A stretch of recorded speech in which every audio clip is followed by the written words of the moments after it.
यदि आपको किलोमीटर से कुछ बेसिक जानकारी मैंने आपको दिया था कि किलोमीटर पर आवर दिया है, स्पीड आपका किलोमीटर पर आवर दिया है और आपको मीटर पर सेकंड में कन्वर्ट करना है, तो आप इसमें किसका मल्टीप्लाई करेंगे 5/80। इसे याद रखने का तरीका भी मैंने बताया था, ठीक है। और अगर मीटर पर सेकंड दिया हुआ है, मीटर पर सेकंड दिया है और आपको किलोमीटर पर आवर में कन्वर्ट करना है तो 18/5 का मल्टीप्लाई करेंगे, ठीक है। याद रखने का तरीका मैंने क्या बताया था कि किलोमीटर पर आवर जो होती है मतलब किलोमीटर प्रति घंटा, ये बड़ी वैल्यू होती है और मीटर पर सेकंड छोटी वैल्यू होती है। तो बड़ी वैल्यू से जब छोटी वैल्यू की तरफ जाएंगे तो छोटी वैल्यू से मल्टीप्लाई करेंगे, मतलब ऊपर छोटा रहेगा नीचे बड़ा रहेगा। और जब छोटी से बड़ी की ओर जाएंगे, बड़ी की ओर जा रहे हैं तो ऊपर मेरा बड़ा वैल्यू नीचे मेरा छोटा। दूसरा पॉइंट आपको मैं एक चीज और बता देती हूँ। आपको पता है कि 1 आवर इज इक्वल टू क्या होता है, 1 आवर इज इक्वल टू होता है कितना होता है 60 मिनट होता है। 1 hour is equal to 60 minute होता है। मिनट में निकालना है, मिनट निकालना है मुझे, तो मैं कैसे निकालूंगी 1/60 का मल्टीप्लाई करूंगी तो ये किसमें कन्वर्ट हो जाएगा, आवर में कन्वर्ट हो जाएगा। तीसरा पॉइंट, अगला मेरा तीसरा पॉइंट है कि यदि मेरा ठीक है कितना दिया हुआ है, मिनट दिया हुआ है, 1 minute, 1 minute is equal to क्या होता है 60 सेकंड होता है। और अगर अब मुझे सेकंड में निकालना है तो मैं किसका मल्टीप्लाई करूंगी 1/60 का, तो ये मिनट में कन्वर्ट हो जाएगा। चौथा पॉइंट मेरा क्या होता है कि एक रेल है किसे पार कर रहा है, रेल द्वारा, ठीक है, रेल द्वारा व्यक्ति को पार करने पर कुल लंबाई, ठीक है, कुल लंबाई ऐसे पूरा लिख देती हूँ, कुल लंबाई, ठीक है।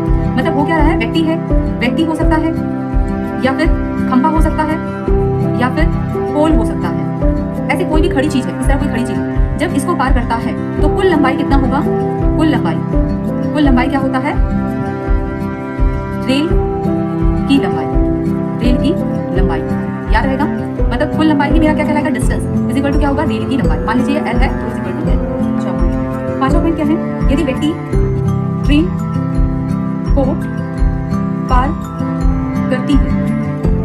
को पार करती है तो कुल लंबाई, ठीक है। अब व्यक्ति यहाँ पे ट्रेन हो सकता है या कोई प्लेटफॉर्म हो सकता है, प्लेटफॉर्म हो गया, ठीक है। तो कुल लंबाई, और कुल लंबाई मेरा क्या डिस्टेंस है, तो कुल लंबाई क्या होगा, प्लेटफॉर्म की या ट्रेन की लंबाई हो गया, ट्रेन या प्लेटफॉर्म की लंबाई, ठीक है। आई बात समझ में। उसके बाद में मेरा छठवां और आखिरी पॉइंट, ट्रेन, यदि जो मेरी ट्रेन द्वारा कोई दूसरी ट्रेन